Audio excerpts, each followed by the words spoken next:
Now we're gonna make a spiced cranberry syrup. So the base of that is cranberry juice, 100%, not from concentrate, no other berries in it, straight unsweetened, make sure it's unsweetened, cranberry juice. We're gonna throw that into a pan, or pot, I should say. I need my spices.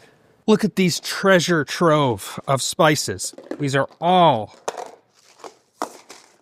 whole, non-ground spices. It's gonna be way better. These are juniper berries. We're gonna save those for our next syrup. The main two spices we're gonna want in here, oh, it smells so good, is cinnamon. So we're gonna do a light crush on the cinnamon stick. I'm not making a ton of syrup, so probably gonna do about half a stick. And then the next core spice is clove. Just gonna do a little palmful. You can really eyeball this and just kind of put in whatever spices you want and kind of do it to your taste. So I think I'm gonna do a little bit of allspice. Just a couple little pods, not too much. Just want that to be a hint in the background.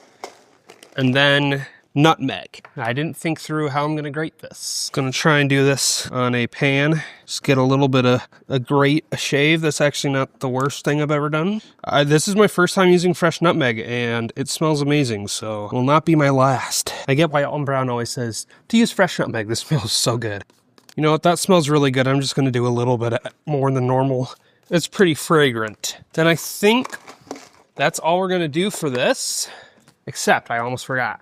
I'm gonna throw an orange peel or two in here. I don't want this to be cranberry orange, but a couple peels do really give this just a little bit of a spice and a zip, just a little zing. That's the word, a zing. So I'm just gonna do probably 2 shavings. This is almost leaning into kind of like a wassail vibe.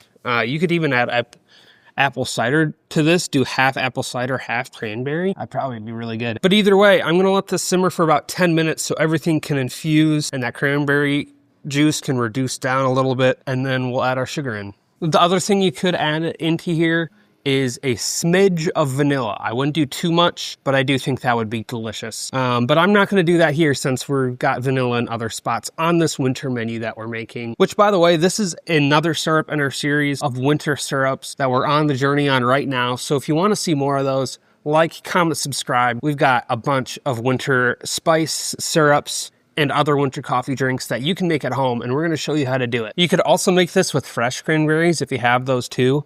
Just basically kind of crush up some cranberries and put them in the same amount of water. That might even be even better than, you know, store-bought cranberry juice, but, you know, use what you got. Okay, my syrup's about to burn, so let's add in some sugar. I burned it, so don't go this far. It's a train wreck. I waited like an extra 2 seconds. All right, I'm pulling this off the heat. This is a disaster. Gonna add in a little smidge of water. Well, my heat was too high, so don't do what I did. But I'll show you the process either way. Is once it's done simmering, add in your sugar.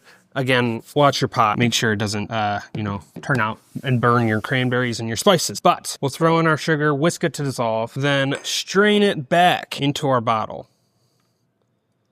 And you'll see we lost quite a bit of liquid, which is kind of what we wanted. We wanted that cranberry to reduce. You know what, I'm gonna taste it to see.